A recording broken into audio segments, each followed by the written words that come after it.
اروح معايا نوجدو هاد السفلي اللي يجي فارغ من الداخل ويجي خفيف الريشه. راح ندير لكم المقادير وفي نفس الوقت راح نطبق الوصفه.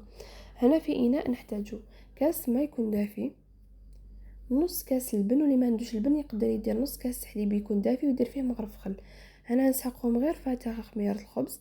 السكر نخلطوهم بالفوي، نزيد لهم نفس الكاس اللي كينا به الماء نديرو به كاس فرينه، نخلطوهم بالفوي نخلوهم يرتاحوا لمده 20 دقيقه.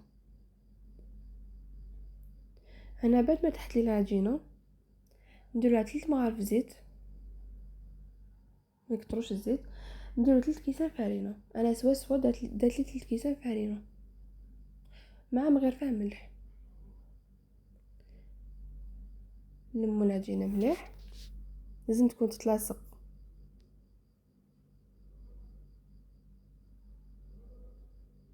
كما راكم تشوفوا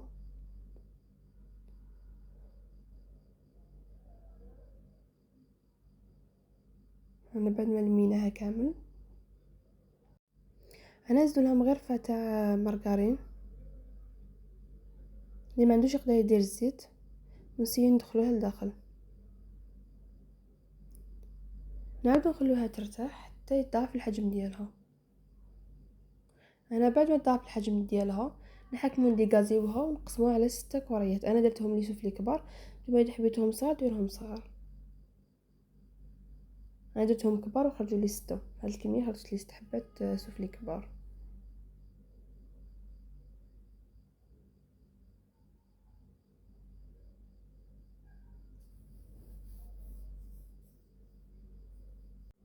ونحلوها في بابي كويسون، نحلوها شويه رقيقه بس تخمر.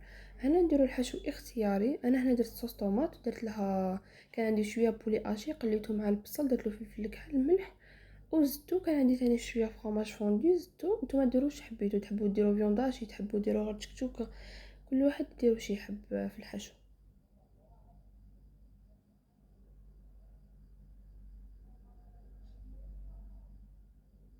لي سوفلي الصح في العجينه تاعها كي تجي خفيفه وتجي فارغه من الداخل.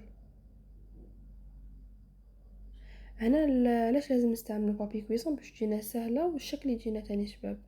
هنا نغلقوها مليح باش ما تتفتحناش في الفور.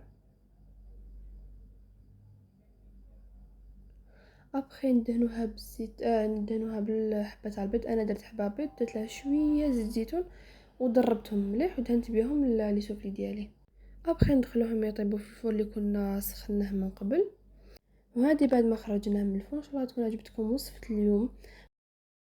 واذا عجبتكم وصفه اليوم متنساوش تخلوا لي جيم وكومونتير وابوني للصفحه باش يوصلكم كل جديد.